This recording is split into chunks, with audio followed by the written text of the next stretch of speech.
They named it humanity's final hour, shattered fleets idling in quiet capitulation, alien dominators ready to deliver the fatal blow. Then, from the darkness, a single human warship ripped into the false picture of ire and shattered into a galaxy gone dark, a final ember of hope. No one thought it could matter, until it turned everything upside down. There had been wars before the Republic, more wars, glories, and blights, a kaleidoscope of good and evil. Ancient empires waxed and waned, leaving only scorched worlds and silent graveyards of twisted metal. Through it all, humanity was a secondary player, a fragile species scattered across third-rate worlds, always a few paces behind the majesty of alien states that had millennia of interstellar pedigree. Still, humans struggled to carve out their piece of cosmic existence. Small expeditionary fleets penetrated the folds of unknown space, forming tenuous alliances with fringe species. Their finest vessels could stand against pirates or the occasional clash with lesser enemies, but they were mere shadows of the relentless dreadnoughts put to sea by the galaxy's superpowers. No human vessel had ever approached the raw tonnage, advanced weaponry, or unyielding shields of the most powerful alien armadas. Next, it was the Great Conflux War. Provoked by the assassination on the neutral world of Kareen, two of the claimant's great powers, the Zathari Imperium and the Koresh Synod, locked in a titanic struggle for the world's strategic resources and long-held claims. Entire sectors erupted into sudden violence. Smaller polities rushed to take sides or seek cover behind neutrality. For a while, humanity tried to sit on the sidelines, as if the conflict would overlook them. Fate, though, had different plans. The resource-rich system of Talvera fell into the Imperium's hands, home to millions of humans living on colonies and station habitats. Black and copper gargoyles blasted warships from warp, shredding local defenses in hours. Panic rippled through Earth's trade networks. The show of negotiation or mercy fell on deaf ears. The Imperium wanted nothing to do with a species it considered irrelevant. Captive humans were conscripted as forced laborers, and their ships were stripped for spare parts. In the capital offices of Earth's United Council, leaders came to the dawning horror of the realization that neutrality offered no shield. They sent what fleets they could, forming an uneasy alliance with other endangered species. But from the Koresh Synod's perspective, this ragtag alliance was a threat to its own war aims, and so it piled on the woes of humanity by launching preemptive strikes on human border outposts. Across the front, scattershot defense lines gave way. Desperate months of fighting ensued. Outgunned and outnumbered, human admirals turned to guerrilla tactics to buy time, but the noose tightened day by day. Civilians fled entire worlds, squeezing aboard starliners vulnerable to warplane ambushes. Thousands of refugees went missing amid the chaos. Earth itself awaited the unimaginable. Total occupation by either of the Imperium or the Synod, depending on which got here first. In that darkest of hours, one name began to emerge among beleaguered human forces, the Titan's Wake. But a warship, a rumored untested prototype, hidden deep in the dark recesses of space and designed by a fringe element of human engineers who refused to accept the hard boundaries that conventional physics had imposed. No official records verified its existence. A lot of people rejected the Titan's Wake as morale-boosting folklore. But there remained a glimmer of hope among a shrinking cadre of admirals and officers that perhaps, just perhaps, this rumored vessel could do the impossible. Yet some clues, in the background, connected to a bold truth. More than a decade before, a secret project had begun in the dead star's orbits, far outside mapped hyperlanes. Under the direction of a brilliant but eccentric engineer who went by the Architect, a skeleton crew had combed through battle wreckage for advanced alien parts, repurposing them into a hull that broke the mold. Rumors suggested energy conversion technologies harvested from Koresh stealth cruisers, shield prototypes pillaged from Zathri labs, a maze-like AI suite cataloging centuries of strategic data. Those familiar with Titan's Wake realized that no matter how legitimate it was surely not complete, untested, or too little, too late. There, on the front lines, starships burned on a daily basis. The Imperium's inexorable invasion poured deeper into the dominion of man, toppling bastion after bastion. The Koresh, however, weren't going to be outdone. They hammered every human colony that stood in their way. Soon, what was left of humanity's combined fleet withdrew to a single, desperate staging ground. The Delos Rift, a barren but resource-barren region littered with planetoids too inhospitably close to the supermassive black hole at its center. If they couldn't hold the line here, Earth would be next. Fighting continued in the rift for several weeks. Beaten-up destroyers, assault frigates, and a few carriers fought like cornered beasts. Former rivals among lesser powers rallied to humanity for final acts of defiance, but it felt hopeless. Indeed, so many human vessels had already been lost that no one thought they could hold on longer than another few days. Dreadnoughts, larger than anything humanity had ever created, gathered under the Imperium.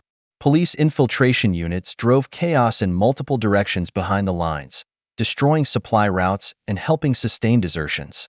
The human commanders huddled in cramped bunkers on the largest planetoid in the rift, poring over casualty reports. After tally, entire squadrons erased. Morale plummeted. Some even openly called for surrender, arguing that it was better to live in servitude than die in a lost cause. Others flexed fists and broomsticks, vowing to die from a dozen missiles and spit defiance on their enemies' graves. Then, as if to heighten that gloom, came a fleeting subspace signal, a single coded transmission identifying itself a warship unlike any in the human registry.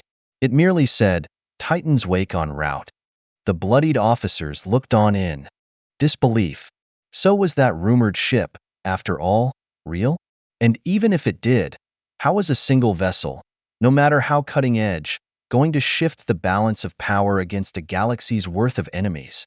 And yet, the timing was eerie. The day after you received the intel, Imperium and Koresh forces began coordinating a pincer strike across the Delos Rift.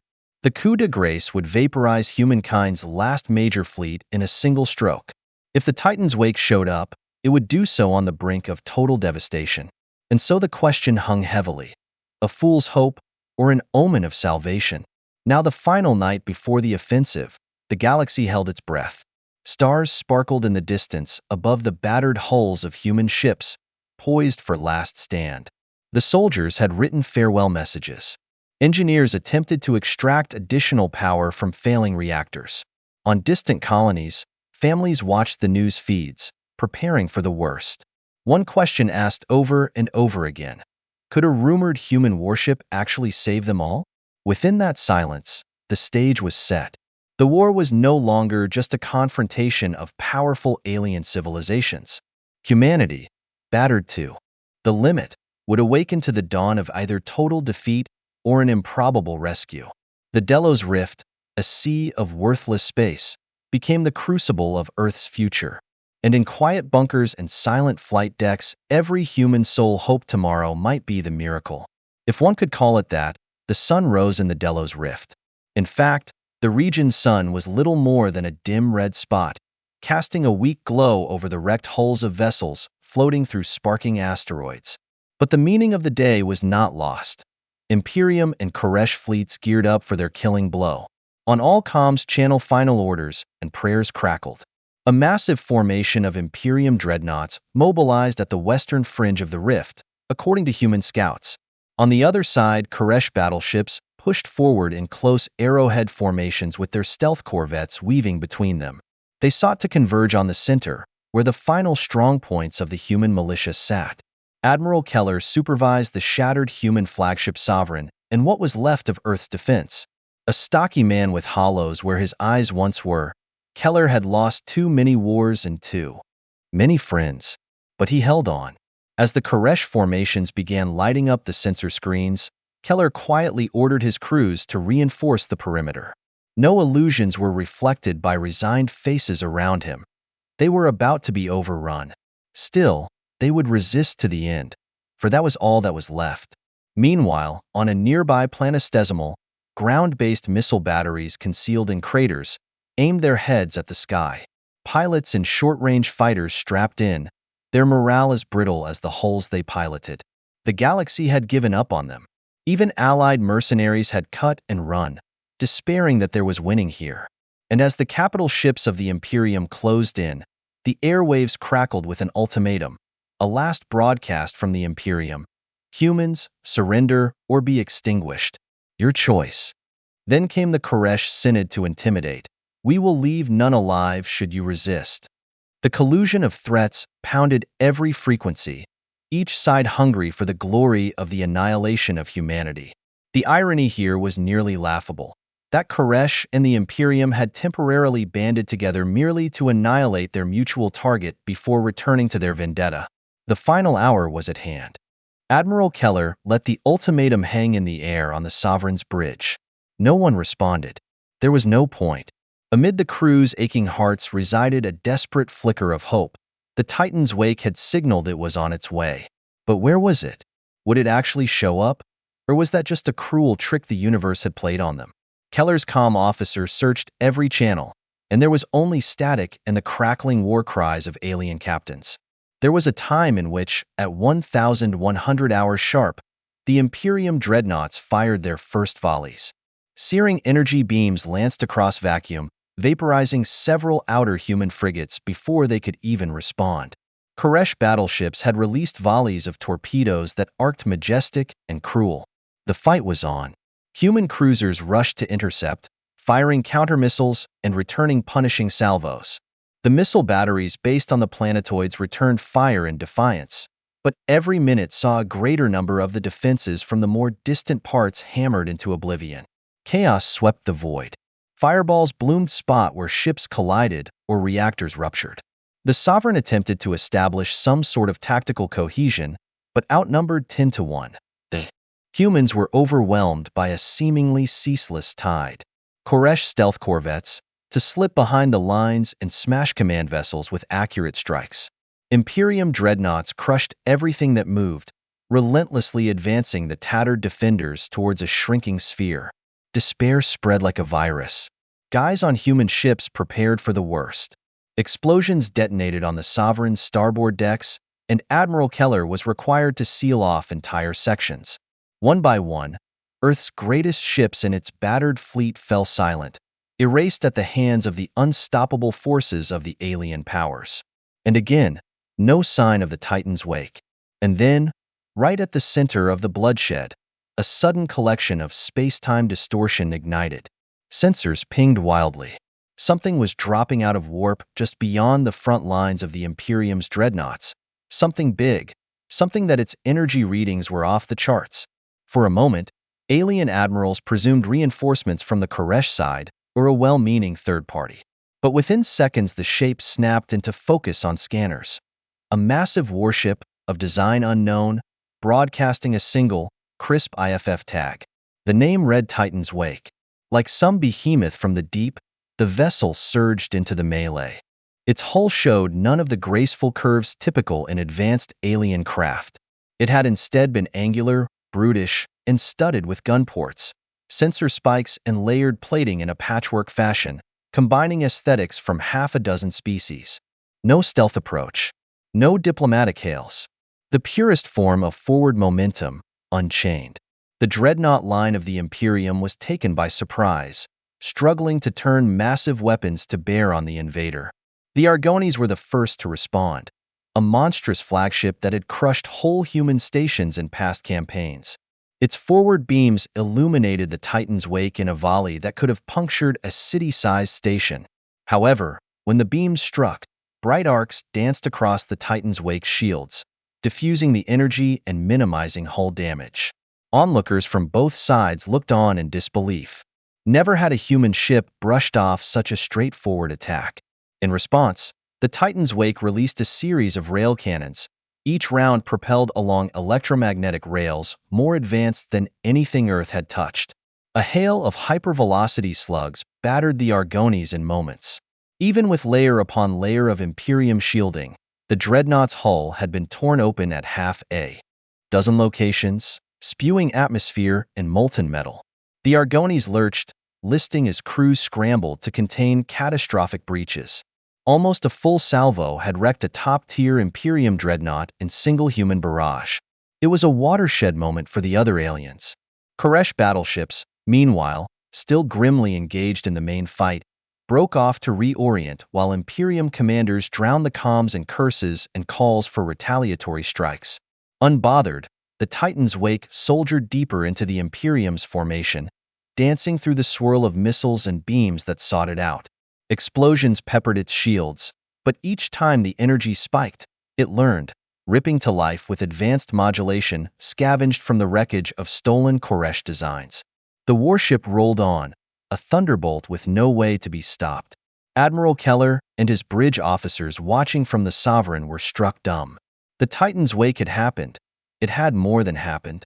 In minutes, it had inflicted more damage than the entire human defense had managed in days. The comm channels flooded with cheers from beleaguered human pilots. But crews on each deck found new hope. Maybe the final stand wasn't a foregone conclusion in the end.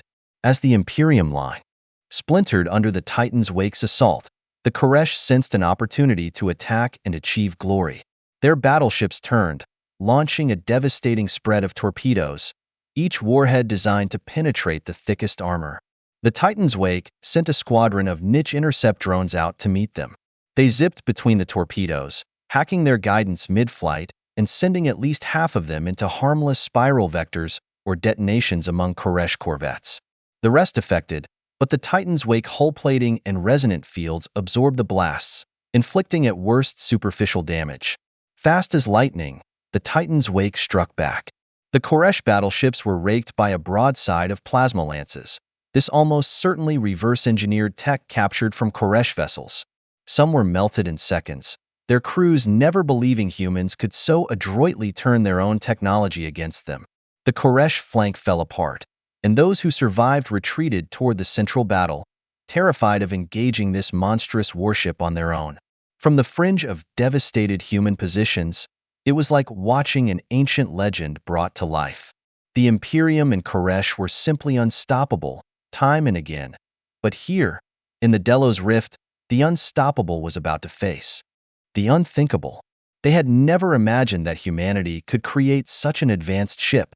Outnumbered, the Titan's wake cut the core of alien lines with such audacity that the whole formation threatened to collapse. Reconstructed human vessels counterattacked, coordinating their strikes with the Titan's wake to smash into any Imperium corvettes and Koresh destroyers threatening the planetoid fortifications. Unshackled by the choking blockade, Admiral Keller's battered fleet surged outward, scoring kills that would have been impossible just hours earlier. The coordinated pincer strike fell apart into a scrambled melee of desperate alien ships attempting to eschew the Titan's wake's fury. Inside the Titan's wake, the human team worked with near-mythic precision. Gunners followed several targets, using beam fuzzing to shot through known shield weaknesses. Reactor control engineers juggled the demands of a warp manifold and a shield lattice that threatened to overload with every savage exchange. Maneuvers relied on real-time sensor data from across the battlefield, and orchestrated feints and ambushes fooled even the wheeliest alien admiral. And the AI suite, rumored to be at least partially organic in design, managed data feeds and situational analyses beyond mortal capacity. Seething at its unspooling, Imperium and Koresh leadership raced to orchestrate a unified riposte. If they concentrated their heaviest warships into a single, unstoppable strike, they'd have a chance to corner the Titan's wake. But it was nearly impossible to forge alliances between the warring factions. Distrust ran deep, and either side feared the other would take advantage and administer a betrayal. In the tension, the Titan's wake garnered every second, picking off priority targets that loomed as unstoppable juggernauts. Throughout the Delos Rift, the war turned, and where despair had ruled, the shadow of victory appeared. Under the shadow of Titan's wake, human and allied ships discovered new life.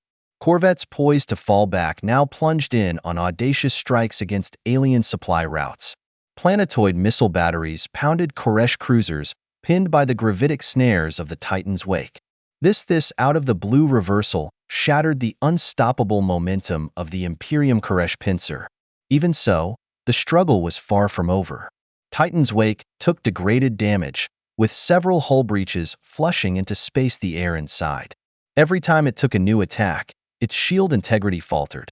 And after suffering a direct defeat by the Tirada, the Koresh revealed their own experimental super battleship, the Shadow Breach, rumored to be capable of deploying subspace warping energy bombs. The Imperium countered with a pair of dreadnoughts capable of combining their shield matrices into a single fortification-like barrier. In the epicenter of that chaos, the Titan's Wake confronted those fresh dangers, each one a last, desperate move forward from enemies unwilling to yield. Subspace distortions from the Shadow Breach threatened to tear the Titan's Wake's warp drive from reality. The Imperium's dreadnoughts pressed forward in a savage pincer, bent on pounding the human ship into junk through blunt force if not by techno-snobbery. But despite their collective power, it was together that they fell short. Imperium and Koresh warships still mistrusted each other, never coordinating cleanly. Titan's Wake took advantage of every one of them. An impeccably timed warp skip allowed it to avoid a catastrophic subspace detonation. A second salvo of quintuplet hyperaccelerated projectiles sliced through the overlapped shields of the Imperium dreadnoughts at once. Every attempt to trap the Titan's Wake devolved into a frenzy of self-preservation, with human-led strikes threatening each alien flank. The entire starfield was alight with the wrath of beam cannons, rail slugs, and missiles. Debris flew in all directions, sometimes hitting latecomers who were caught up in the carnage. Frantic alien admirals shouted to regroup or retreat over comm channels. The battered forces of humanity, which had come within a hair's breadth of collapse, now counterattacked with irresistible morale. The Titan's Wake had granted them an opportunity they couldn't afford to waste. With the ongoing war, the extraterrestrial contacts wavered to an irremediable extent. Koresh carriers had lost too many escorts to conduct fighter waves effectively. Imperium dreadnoughts buckled beneath the strain of hull breach after hull breach. Attempts to coalesce around a final effort collapsed. The unstoppable giant that just days before had threatened to destroy an Earth suddenly became incapable of dealing with the calculated, concentrated brilliance of the Titan's Wake and its freshly emboldened allies. At last, silence fell along the scarred Delos rift as a fraction of the Koresh fleet fled the ranks, jumping away the last of its battleships. Likewise, the Imperium retreated, leaving blackened cruisers and drifting wreckage. Seeing the aliens in full retreat, human fighters whooped in triumph. On the battered surface of the planetoid stronghold, war-weary soldiers dared to celebrate. For now, the unstoppable tide had crashed against humanity's final battleground. But the Titan's Wake wouldn't allow them to just escape. It raced. After the largest Imperium dreadnought with furious purpose, an act no human ship, even one of the Royal Navy, would have dared. This final chase toward the culminating confrontation with the enemy flagship would determine if the alien forces might regroup or experience complete meltdown. The crew of the Titan's Wake braced themselves, fatigued from hours of frantic fighting. They had turned the tides, but to win it all, they must annihilate the very crux of the enemy's strength, now and forever. With their backs turned to the Delos Rift, the Imperium's apex warship, a hulking citadel by the name of the Gloria Rex, fronted a shambled procession of surviving dreadnoughts and cruisers. Her monstrous hull bore the scars of earlier strikes, but she was still the largest single threat the Imperium could muster. If the Imperium was to salvage some semblance of victory or regroup, the Gloria Rex had to survive. On the bridge of the Titan's Wake, the ship's commander, a calm, cool figure who answered solely to the name Melana, pored over sensor readings of the Gloria Rex. Crew were tired to the bone, but steely resolve prevailed. How could they allow the flagship to slip away? If they did, then the Imperium might rally and that could draw out or even reverse the war. The killing blow needed to be delivered. The Titan's Wake was battered, but the human spirit propelling it burned bright. Admiral Keller remained aboard the Sovereign, and he ordered what was left of the human defense to hold the rift. He sent a text that said, "Finish it. We stand behind you." With that, the Titan's Wake sped into an intercept course, engine thrusters blazing white-hot. The battered alien escorts attempted to retreat and protect the flagship, but the Titan's Wake cut through them methodically. A cruiser blew up in a chain reaction, another vented atmosphere, and drifted helpless as the battle continued. The Imperium's guardians broke in turn, leaving only the Gloria Rex. With no other choice, the Gloria Rex fought back. The Imperium admiral on board it, seething with hatred for these mere humans, commanded a final stand. No retreat, no surrender. Here, where the Imperium would maintain even a shred of its pride. Thus did the flagship's cannons light up, flooding space with a stupefying spray. It waved arms strong enough to devastate entire continents and was hellbent on swatting the Titan's wake like a pest. But the Titan's wake continued to run forward. Crack lines spiderwebbed across the layered hull plating with every explosive impact, and shields slid dangerously low. More than once, whole sections of the warship flared as power conduits overloaded. But whenever the Titan's wake staggered, the crew managed, diverting energy from backups or jettisoning compromised modules. The vessel was kept afloat by ingenuity, ductile plating, and the sheer grit of its operators. At last, the two Titans came close enough for direct exchange, volley after volley of breath fire passing between them like thunderbolts. The Gloria Rex howled with unquenchable rage, splattering fire from the Titan's wake in rail slugs, plasma arcs, and tailored ordnance acquired from the Koresh and Imperium technologies. The cosmic horizon burned with superheated gas, rippling energy fields, and the aftermath of collision after collision. Each new impact tested the mettle of the Titan's wake. Half a dozen alert sirens flickered across the command deck. Hull integrity was in the red. The shield generator was on the verge of meltdown. But the architect, who was revealed to be the ship's lead engineer, prevented it all from unraveling, performing last-ditch repairs on the fly. If the Gloria Rex had inexorable destructive force, the Titan's wake had inexorable will. Sensing the humans' relentless advance, the Imperium admiral unleashed the Gloria Rex's doomsday weapon, a planet-buster cannon that concentrated the ship's entire reactor output into a single, titanic beam. If they could get a straight shot, they might blow the Titan's wake to bits in one glorious stroke. It took precious seconds for it to charge, leaving the flagship exposed. Assuming it fired, no shield known to man would withstand it. Its buildup had been unmistakable on the Titan's wake sensors. Energy spikes had shot up as the area had been saturated with distortions of gravity and electromagnetism. The subspace surrounding the flagship glowed ominously. With a direct hit all but guaranteeing annihilation of the ship, Commander Maelana screamed at her crew to make an emergency maneuver. The warship flew high in a wide arc, unleashing wave after wave of infiltration drones in an effort to subroad the weapon systems of the Gloria Rex. But the Imperium, resolute, swatted the drones with point defense lasers. The Gloria Rex fired its planet-buster cannon in a blink, a titanic spear of coruscating light lance across the void. One last-second scramble thrust the Titan's wake upward. The beams skimmed the lower hull, melting a groove hundreds of meters long. Structural support buckled in sections, and entire decks vented in a hurricane of steel and bodies. The Titan's wake almost split under the force. Alarms blared, but it was still alive. Seizing the opportunity, the Imperium admiral tried to turn the Gloria Rex to fire again. Planet-buster cannons weren't instantly ready. They needed time to recharge, but the Titan's wake was battered enough now that it wouldn't have been able to endure another shot. If they recharged, it was the end. Drawing on every reserve of speed, the Titan's wake bore down, skimming the surface of the flagship so close as to be dangerous. So close that half the turrets of the Gloria Rex couldn't turn to track it. Next came the Titan's wake final maneuver, a high-risk boarding strategy. Magnetic clamps on the bottom of the warship attached to the flagship's hull. Normally, no human vessel would ever dare to make physical contact with an Imperium dreadnought. But these were not ordinary times.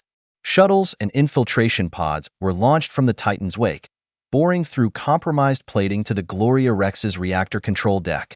The Imperium responded in deadly fashion, deploying shock troopers to repel the boarders. Fires fought in hallways. Meanwhile, the Titan's wake pounded the flagship's vital outside systems while the Imperium's defenders fought within. Precision railgun fire shattered shield nodes, beam turrets, and communications arrays. Imperium Admiral howled at his crew to repel the assault, but confusion ruled. Within minutes, whole decks were placed on lockdown. In the meantime, infiltration squads hammered through hails of gunfire and the gates of the world's hardest-to-access vaults. Manhacks and other so-called human tech, cutting through tiers of security bulkheads.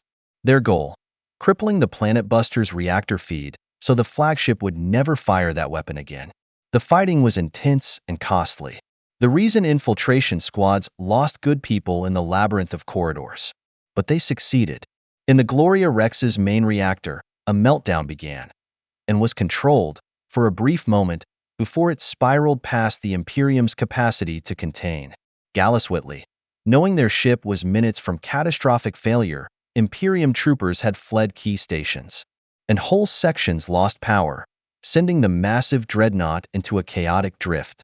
Desperate to avoid the impending chain reaction, the Titan's wake finally released its clamps and reversed its thrusters, putting distance between itself and the burning flagship. From the perspective of beleaguered human fleets scattered throughout the rift, the closing scene was a starburst of flame emanating from the core of the Gloria Rex. Lapped by boiling sheets of flame, panels of its skin peeled away from the underlying metal, breaking open the ship's monolithic silhouette. In death and destruction, the sight was lucky to behold. The invincible flagship, once so sure it would destroy mankind, was undone by the fusion of desperate innovation and pure bravery.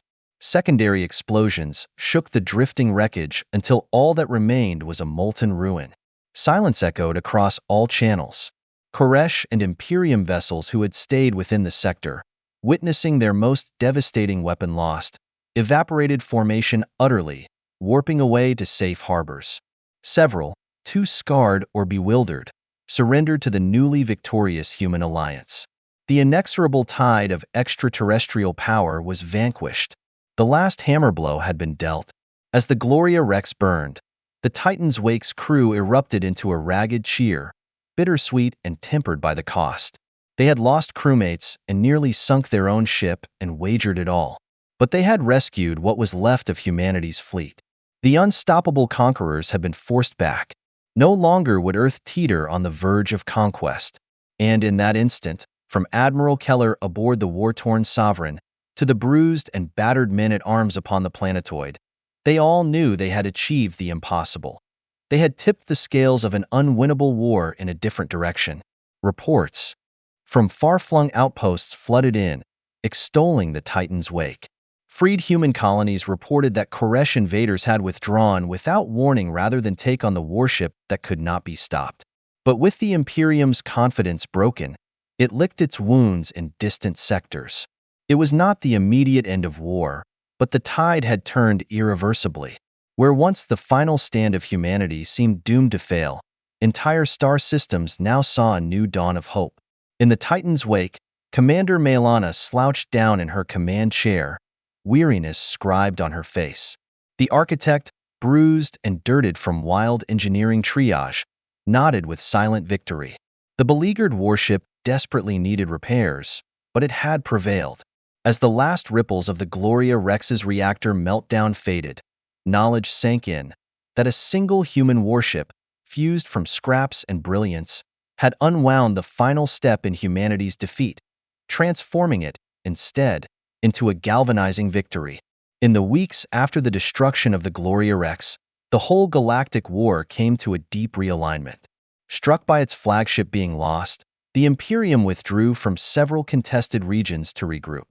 Their warlords squabbled among themselves, unclear how to continue against a foe that could withstand their power. The Koresh Synod, on the other hand, which had suffered devastating losses, was no longer sure of its technological superiority, and its expansion efforts were derailed. Smaller polities and neutral enclaves started pushing back, inspired by Titan's Wake's example. Across the human expanse, gratitude and relief intermingled with sorrow for fallen comrades. Gratitude poured in from distant colonies that had long resigned themselves to oblivion, messages reaching the Titan's wake. Tens of thousands of refugees fled to the fringes of known space. They gradually returned to build anew. Starports that had been gutted flickered to life, staffed by people whose spirits lifted at the thought that Earth was not merely free, but a force to be reckoned with. The crew worked around the clock to repair critical damage amid the battered warship's corridors. Holes gaped the hull, entire decks needed structural reinforcement, and the shield lattice demanded a full-service overhaul. The crew was tired, but spirits ran high. For every precarious crack in the plating, there was a tale of a gallant rear guard. For every burned-out console, a near catastrophe that became success. The Titan's wake had done its job. Spectacularly. Admiral Keller's decimate fleet showed up moments later. Their happy reunions with the Titan's wake had an element of wonder. None had believed so completely that one ship, human-built, at least, could scatter whole fleets. The wreck of the Imperium's pincer was broken, battered alliances, minor species stepped forth to negotiate new treaties, to ensure that neither the Koresh nor Imperium regain lost ground. And Earth sat at a negotiating table, not as a needy supplicant, but as an equal bearing respect.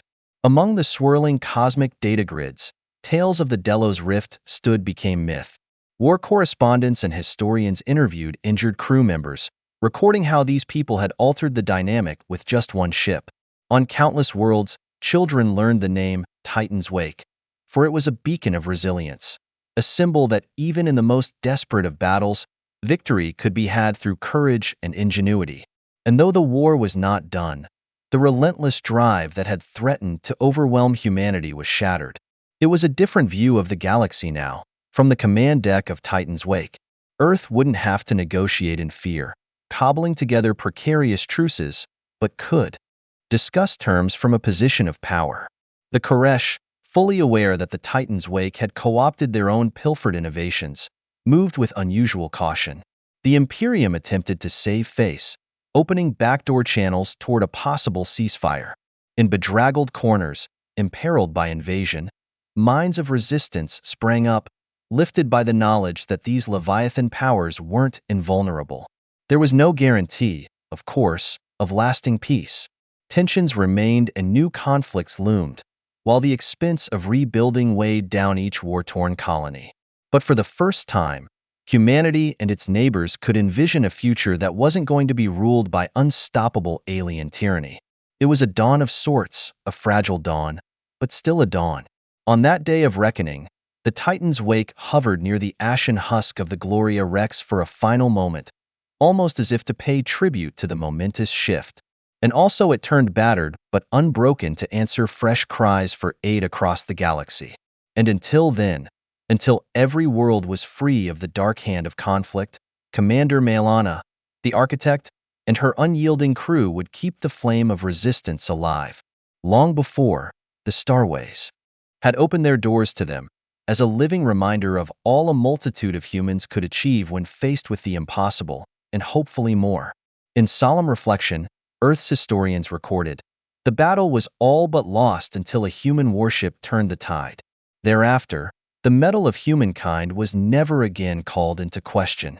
Our fleets may be small, our technology improvised, but our will to endure is second to none. And as the galaxy absorbed the stunning reality of that improbable victory, every species in it learned to chant. The neglected humans of this corner of the universe had come to take their place with a shout that echoed among the stars.